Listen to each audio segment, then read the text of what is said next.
Hello again, Boogs here, back with yet another Armour brief video. Of course, thank you for your comments, questions and support on the last one. Now today, I have a video that kills 3 birds with 1 stone, and that is because we'll be looking at 3 vehicles all in one. Those are the M1126 Striker, LAV3 and LAV6. This is because the M1126 Striker is based very closely on the LAV3, and the LAV6 is an upgraded and enhanced variant of the LAV3. So with that out the way, let us dig in. Now in the interest of time, I'll be cutting the history short for each of these vehicles, as there is no way I could do a full-length history section for 3 vehicles in one video and expect to keep your attention. So let's just start with the LAV3. By mid-1991, Canada had deemed it necessary to replace the aging fleet of 60s/70s era APCs. After a failed and unaffordable contract in 1992, a new company, General Motors, was awarded a contract in 1995 to produce the LAV3, which was designed to replace the Grizzly and a chunk of M11-3 APCs.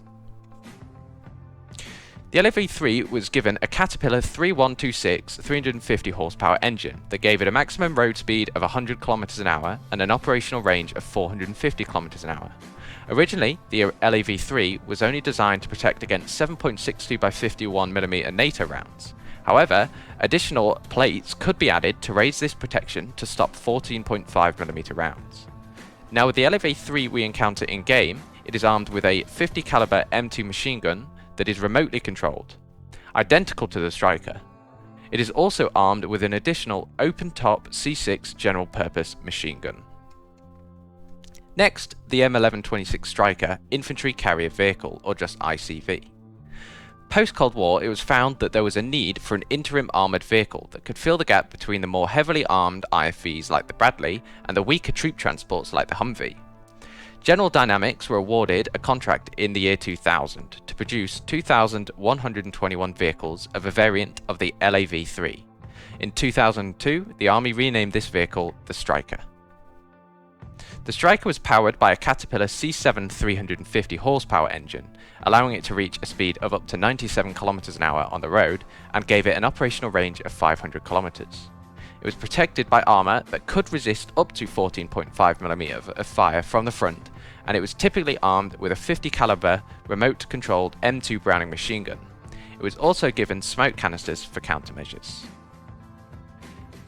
In 2009, it was deemed necessary to enhance and repair the existing LAV3s after the Afghan War. This upgrade package was given the name LAV6. The first 66 upgraded LAV3s were delivered in 2013. While remaining mostly similar to the LAV3, upgrades came in the form of a more powerful engine, better protection against IEDs and mines, and improved brake and steering systems. In-game, we experienced the LAV6 with the 25mm chain gun in the turret. Okay, so onto the stuff that actually matters to us in-game. Now, rather than divide this all by vehicle, I'll stick to the layout I normally use and just mention whether each vehicle has that seat and how that seat operates. First off, we'll start with the driver in the LAV3. The driver's health bar at the bottom of your screen shows them how much out of the 1,250 HP they have remaining. Since it is a wheeled vehicle rather than a tracked vehicle, there is a wheel symbol to represent the health of these wheels. The symbol will not tell you if or which tyre is popped though. The issue with tyres is also that it is possible for infantry to pop them, although this will take a lot of small caliber rounds. Armour-wise, the LAV3 is a relatively weak vehicle that is vulnerable to 50 caliber fire, especially from the sides and rear. The driver may also bring the LAV up to a speed of 100 km an hour in perfect conditions. Now the Striker, for all intents and purposes, the driving experience in the LAV3 and Striker is identical. They have the same HP, number of tyres to pop and vulnerabilities. They also have a very similar top speed and handling characteristics, although the Striker's top speed is slightly lower at 97 km. Both vehicles have their engines in the front and on the right side. As such, when engagements, this is often the first thing to break or fail. The LAV6 is where things change slightly. The HP is increased by 500 points to 1,750 HP. This makes it a little more durable than its predecessor. It also has the most HP of any wheeled APC in the game. It has even more HP than the BMP-2 as well. The LAV-6 has the same top speed as the LAV-3 at 100 Ks. The armour is also increased to complement this HP gain. This makes it more formidable against BTRs or BMPs. With this armour increase comes a reduction in the damage dealt by LATs, HATs and anti-tank guided missiles. Now to the gunner section. The gunner in the LAV-3 has two variants. The M2 50 cal version, which has the same turret and characteristics as the Striker. These characteristics being that they both have 400 rounds of ammunition and 2 charges of smoke countermeasures. Both guns can also overheat with sustained fire, so be wary of this when spraying up an enemy vehicle. The second variant of the LAV-3 uses the remote-controlled C6A1 7.62mm machine gun as its primary. This is unable to damage other APCs from the front and rear, making it merely a well-protected anti-infantry vehicle. This version has 750 rounds of ammunition and 2 charges of smoke launchers. Both of these LAV-3 variants and the Striker have a turret rotation of 8 seconds for a full 360 degrees. The 50 cal versions have a rate of fire of 600 RPM, and the C6A1 LAV-3 has a rate of fire above 750 RPM. The LAV-6 is where things drastically change for the gunner. They are now armed with a 25mm chain gun that is the same as the one on the Bradley. This gives it a rate of fire of 200 RPM. Although it is the same gun as the Bradley, it has much less ammo. The gunner has access to only 60 AP rounds, 150 high explosive rounds, 2 charges of smoke canisters, and a secondary armament consisting of a 7.62mm coaxial gun with 2 440 round boxes. Now the only vehicle of the 3 that actually has a commander is the LAV-6.